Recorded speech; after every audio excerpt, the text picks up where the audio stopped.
Oi, pessoal, tudo bem? Mais uma quinta-feira, dia do Perguntas e Respostas. Pergunta número 1. Espírita pode acender vela para fazer algum pedido ou para algum ser de luz? Um pedido para algum ser de luz? O espírita, ele já tem consciência de que não há a necessidade de acender vela ou praticar qualquer ritual para ser ouvido e atendido em suas preces. Mas todos nós temos o livre-arbítrio, e se a pessoa se sente bem acendendo uma vela, tudo certo.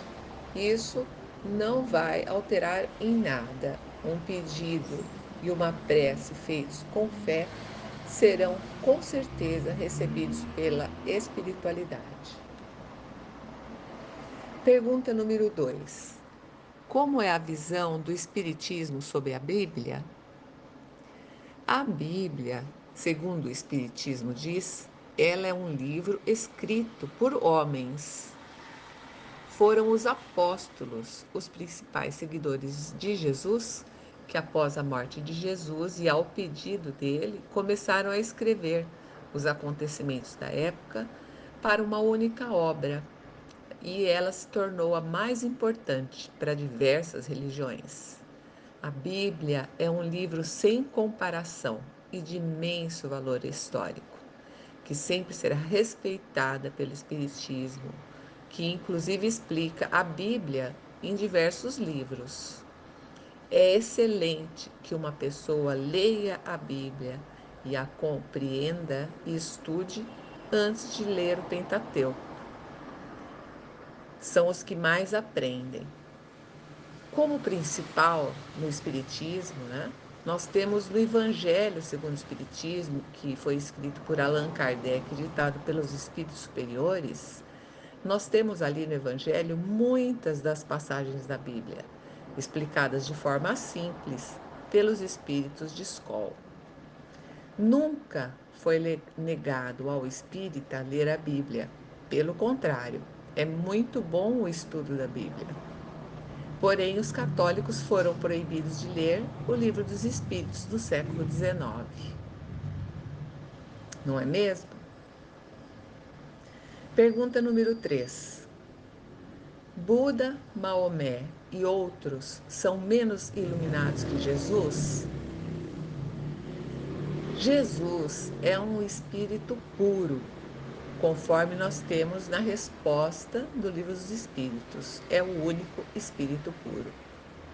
Buda é um ser crístico, porque ele trouxe muitos ensinamentos acerca dos valores humanos, ensinamentos repletos de moralidade, prezando pela paz, pelo bem e pela divulgação do amor incondicional. Já Maomé foi um homem muito sábio na época, e hoje ele é ainda tido pelos muçulmanos como o mais perfeitos dos homens de sua época. Todos são iluminados, mas Jesus, como dizem os espíritos superiores, é o único espírito puro que esteve entre nós. Pergunta número 4. Por que dentro do espiritismo não tem consultas sobre o passado ou o futuro, tipo o trabalho das cartomantes? O espiritismo não tem essas práticas. Por quê? Como sabemos, os espíritos superiores que trabalham com os médiums, eles jamais farão atendimentos em assuntos corriqueiros. Primeiro, porque espíritos não estão à nossa disposição para adivinhações. E depois também porque eles têm muito trabalho para estarem à mercê dos caprichos humanos. Pergunta número 5. Tenho visto vários comentários de que em breve teremos 3 dias e 3 noites de escuridão. Será verdade? O que o Espiritismo fala a respeito disso? Nós não temos conhecimento dessa situação, né? O Espiritismo não faz previsões e muito menos oferece datas. quando alguém oferecer uma data ou um prazo, a gente precisa ficar esperto. A única informação de que dispomos é a de que estamos em meio à transição de um planeta de provas e expiações para um planeta de regeneração. Então, nós estamos num processo de mudança. Essas notícias de que teremos 3 dias e 3 noites de escuridão, elas servem para captar as pessoas que são ignorantes no assunto espiritualista, é por puro marketing, né? Porque, como foi dito na pergunta anterior, os espíritos superiores não fazem previsões. Ainda mais se essas previsões acarretam aflição nas pessoas, ao invés de aliviá-las. Pergunta número 6. Qual a consequência do aborto provocado para os pais e para a criança? Cada caso é um caso. Cada caso será analisado pela espiritualidade como um caso único. Há muitos casos de aborto em que não sejam realizados, que caso não sejam realizados, por exemplo, ele oferece risco de vida para a mãe. E neste caso, as leis humanas permitem o aborto. O aborto tem, como todo processo de interrupção de uma vida, né? Porque o aborto é a interrupção de uma vida. Ele tem suas consequências, né, que a pessoa irá colher de acordo com a sua evolução. Mas é do livre-arbítrio de cada um decidir isso. Não existe uma consequência específica, geral, porque cada caso é avaliado de acordo com as características da gravidez, em que se deu a gravidez, com a maturidade da pessoa, etc. Pergunta número 7. Como aprender a lidar com as emoções? Sentimentos de mágoa, tristeza, sentimentos de ressentimento causam danos no corpo físico? Com certeza. Todos os nossos sentimentos, eles proporcionam alterações em nosso corpo físico e também no nosso corpo mental. Sentimentos nocivos como mágoa, tristeza, ressentimento, são devido a que a maioria de nós não olha os acontecimentos que vivencia com resignação e compreensão. Então a gente fica afetado, né? Porque se nós estamos num mundo de provas e expiações, é necessário que a gente tenha equilíbrio ou busque, né, o equilíbrio sempre para mantermos a nossa energia elevada. E isso só depende de cada um, do esforço interior de cada um de nós. Sofrer uma ofensa é parte da vida, mas receber esta ofensa e sofrer por ela é um sinal de despreparo nosso, de imaturidade. Pensamentos negativos e nossa fixação também em coisas negativas, isso tudo pode causar depressão e até mesmo doenças graves no corpo físico, como câncer, taquicardia, infarte. Por isso, para lidar com as emoções, né, a gente precisa ter em mente que precisamos buscar nosso autoconhecimento. Por quê? Para sabermos o que nos atinge e aonde precisamos mudar para que não nos deixemos atingir. E principalmente, nós precisamos trabalhar o perdão em nós, porque perdoando, nós nos livramos da dor, que apenas faz sofrer a pessoa que está ressentida, e nada de útil traz ao ressentido. Pelo contrário, traz doenças. Então, perdoar é uma excelente solução. Pergunta número 8. Depois que a pessoa desencarna, morre, ela continua a ver tudo o que acontece aqui?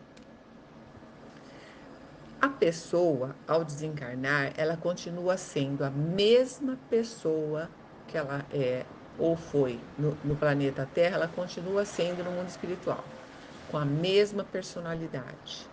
Ela leva com ela todas as suas qualidades e seus defeitos, todas as suas boas e as suas más obras também. Acontece que, ao desencarnar, né, o espírito retorna à verdadeira pátria, que é a pátria espiritual. E ele tem acesso a tudo aquilo que o véu do esquecimento remove de nós quando a gente nasce.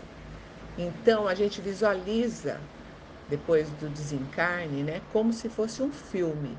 E assistimos passagem do que nós realizamos nesta vida e até em outras vidas. Isso depende de nossa evolução espiritual, nosso preparo para isso. Por isso nós precisamos sempre estudar. E sim, também a gente tem acesso para tudo que acontece no plano físico. Por isso que é tão importante que uma pessoa ao desencarnar receba orações, pensamentos positivos das pessoas que ficam, mesmo que com saudades, mas as boas lembranças, as emoções que viveu de bom com aquela pessoa que se foi, é muito útil, porque dessa forma o espírito que desencarnou, ele receberá estas vibrações em seu corpo espiritual e ficará contente, e isso o ajudará, né, depois do desligamento, porque ele está sendo lembrado de uma forma positiva, que vai trazer bons fluidos ao seu ser espiritual. Então, a pessoa ao desencarnar não verá tudo que ocorre aqui de imediato. Isso vai sempre depender do seu grau de evolução espiritual e do seu preparo, né? Por isso é tão necessário estudarmos e estarmos sempre buscando aperfeiçoamento para mantermos nosso equilíbrio mental, emocional. Pergunta número 9. Como sintonizar energias boas para minha casa? Ó, para sintonizar energias boas, é necessário que a gente avalie primeiro o nosso mental. Nós temos que ter cuidado com o que pensa, porque, como a gente sabe, o nosso pensamento tem forma, como diz André Luiz, e ele é captado pela espiritualidade. Assim, se a gente vibra focando na luz, nos bons sentimentos, as nossas energias mostram aos desencarnados, né, a condição de nossa fé. E os obsessores se afastam de nós, porque eles veem em volta de nós o magnetismo que estamos emitindo, que quando estamos em vibração positiva é de uma cor, de negativa é de outra.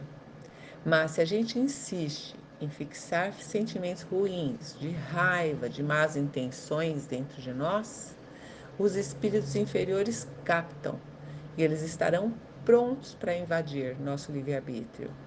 E muitas vezes eles conseguem até fazer com que uma pessoa assim, em desespero, irada, tire a própria vida sem pensar, no impulso. Por isso Jesus tanto repetiu: vigiai e orai.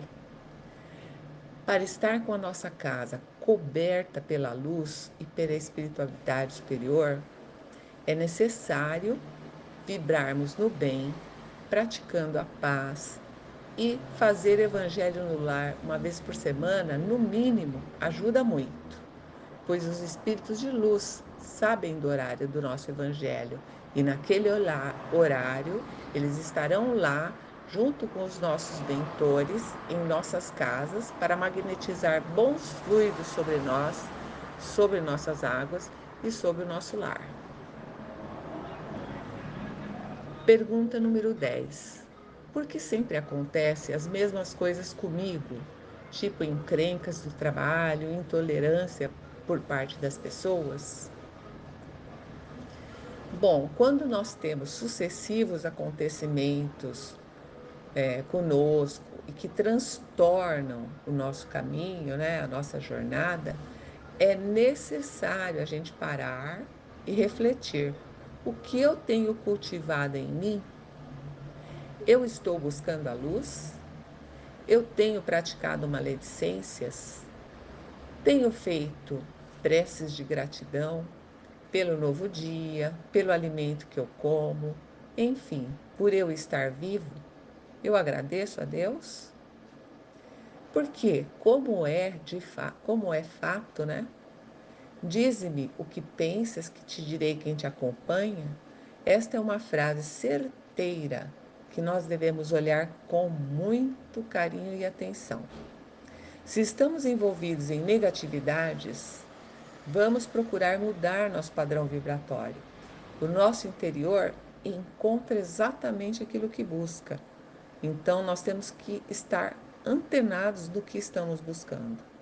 Por isso é bom sempre a gente estar focado na luz de Jesus, porque em sintonia com o amor dele, nós não daremos passagem às desavenças ou a qualquer desconforto exterior. E por hoje é isso, pessoal. Muita paz e uma excelente final de semana para todos nós.